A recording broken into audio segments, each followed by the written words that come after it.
हमारे साथ जुड़ चुके हैं नवरत्न शेयर आपका इंतजार कर रहे हैं। आइए फटाफट से देखते हैं आज के नवरत्न शेयर। शरद जी बिल्कुल, मैं एक्चुअली इंपॉर्टेंट बात बताऊंगा कि जो बड़े कंपनीज हैं ना, अब थोड़े ना जो नंबर्स आ रहे हैं ना, अनुमान से कम आ रहे हैं। और स्मॉल कैप स्पेस में देख रहे हैं ना, बहुत अच्छी अच्छी परफॉर्मेंसेस देखने मिल रही है, बहुत अच्छी आ रही है।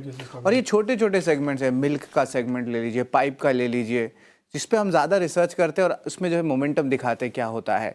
सबसे पहला stock ITC, weak set of numbers देखने मिला है। सिगरेट के बारे में बात करें तो उनके जो वॉल्यूम्स है सिगरेट की, वो जो अनुमान से कम आई है, नेगेटिव साइड पे वॉल्यूम्स देखने मिला है। और उनकी जो पेपर सेगमेंट है वहाँ पे भी मैनेजमेंट कमेंट्री में स्ट्रेंथ नहीं दिखा है। हालांकि होटल सेगमेंट में परफॉर्मेंस अच्छी आई है, बट ओवरऑल क्योंकि इसका 60 से 70% एसओटीपी वैल्यूएशन आईटीसी का सिगरेट बिजनेस से आता है, तो ओवरऑल जो कहेंगे वीक सेट ऑफ नंबर्स आया है। Bajaj finance largely inline set of numbers देखने मिले हैं, लेकिन दो इंपॉर्टेंट बात है जिसके बारे में मैं बात करूंगा, जहां पे मैनेजमेंट चेंज की जो है अब वो अप्रूवल्स आ गई है। और याद रखिए जो एयूएम ग्रोथ है वो सबसे स्ट्रॉन्गेस्ट देखने मिला है पिछले 16 क्वार्टर में।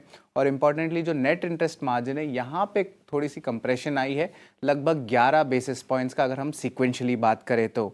वही कंजम्पशन की नाम ले तो मैरिको भी जो है वीक सेट ऑफ नंबर्स देखने मिले हैं। और याद रखिए जो उनकी फूड बिजनेस है वहाँ पे डिसअपॉइंटमेंट देखने मिली है। और जो FY24 का इस सेगमेंट से रेवेन्यू का अनुमान है, पहले तो 850 करोड़ था, अब हो गया है 750 करोड़। हेरिटेज फूड्स मिल्क की सेगमेंट है जो हमने पहले ही ईटी नाउ स्वदेश में पकड़ी थी। और याद रखिए तीसरी तिमाही और चौथे तिमाही जो होते हैं जनरली मिल्क स्टॉक्स के लिए स्ट्रांग होती हैं। और यहाँ पे नंबर्स की बात करें तो तीसरे तिमाही के नंबर स्ट्रांग आए हैं, पैट डबल हो गया है। और जो वैल्यू एडेड प्रोडक्ट्स होती है जैसे कि घी हुआ या फ्लेवर्ड मिल्क हुआ, तो यहाँ पे सेल्स बहुत बड़ी है, स्पेशली Q3 और Q4 में, तो उसके कारण जो है मार्जिन्स में भी इम्प्रूवमेंट आया है। और ऑफ कोर्स पाइप्स पे फोकस रहेगा, जहाँ पे ऑयल एंड गैस इंफ्रा का पाइप चल रहा है, और सारे पाइप स्टॉक्स में अच्छी नंबर्स आए हैं। वीनस पाइप्स तीसरे तिमाही के नतीजे स्ट्रांग आए, मार्जिन्स में 600 बेसिस पॉइंट्स का बढ़ोतरी देखने मिला है। वही अगर सीमलेस पाइप ले या व्हील्डेड पाइप, दोनों में ही वॉल्यूम्स में जो है बहुत अच्छी ग्रोथ देखने मिली है। तो ये तो 5 स्टॉक्स हमने बता दी। अर्निंग स्पेसिफिक टिप्स भी जो है फोकस में रहने वाला है, तो 5000 करोड़ का मार्केट कैप का कंपनी, लेकिन टिप्स में आज पहली बार एक बड़ा डीआई घुसा है और इस बार 5% स्टेक लिया एसबीआई म्यूचुअल फंड ने। ये एक बड़ा अमाउंट हो जाता है। और इम्पॉर्टेंटली जो इसके सेलर्स थे उनके प्रमोटर्स ही थे। तो इम्पॉर्टेंट डेवलपमेंट देखनी होगा कि इस स्टॉक पे क्या री रेटिंग हो सकती है, स्पेशली अगर उनकी जो राइट्स होती है पुराने पिक्चर और गाने के, उसको लेके जो है बाजार में चर्चा चल रही कि री रेटिंग देखने मिल सकती है। गेल के नंबर्स तो अच्छे आए थे, लेकिन मार्केट आज के बाद जो कॉन कॉल हुआ वहाँ पे दो अहम बात सामने आई। सबसे पहला FY24 की जो मार्केटिंग सेगमेंट की एबिडा है उसका गाइडेंस बढ़ा दिया गया है। पहले 3500 करोड़ था, अब जो है इसको ऑलमोस्ट डबल करके 5500 करोड़ कर दिया है।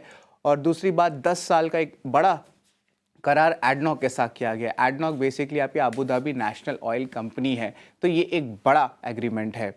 हमारा 8वां स्टॉक वो है बिग बोल्ड ब्रोकरेज, और रिलायंस ऑफ कोर्स चर्चा में थी और कल के सेशन में भी एक अच्छी मूवमेंट देखने मिली थी। यहाँ पे बर्नस्टाइन ने जो है रिपोर्ट निकाला है, मेंटेन आउट परफॉर्म रखा है, लेकिन जो टारगेट प्राइस है उसको बढ़ा दिया गया है 3000 से 3160 तक। और वो एक्सपेक्ट करें कि 20% का CAGR का EPS का ग्रोथ देखने मिल सकता है। हमारा आखिरी स्टॉक, हमारा खबर वो है सीएट। यहाँ पे कंपनी जो है लॉन्च कर सकती है अपने 2 टायर के कैटेगरी, एक है आपका पैसेंजर कार रेडियल और दूसरा है ट्रक और बस के रेडियल्स। और ये जो है 2 मार्केट्स में रिलीज़ करेंगे, एक ऑफ कोर्स लैटिन अमेरिका है और दूसरा है आपका US के मार्केट्स। ऑलरेडी देखा जाए तो कंपनी ऑलरेडी जो ऑफ हाईवे टायर्स है इन दोनों मार्केट में ऑलरेडी जो है प्रेजेंट है, तो यहाँ पे वॉल्यूम्स बढ़ेंगी और मार्जिन्स का भी जो है मोमेंटम यहाँ पे देखने मिलेगा। ठीक है शरद, बहुत बहुत शुक्रिया, थैंक यू वेरी मच। अच्छे से आपने बता दिए सारे के सारे शेयर, मैं आपको अच्छे से सुन भी रहा था। और ये सीएट जो आपने लास्ट में बताया ना, ये आज फिर से हम चर्चा कर देंगे।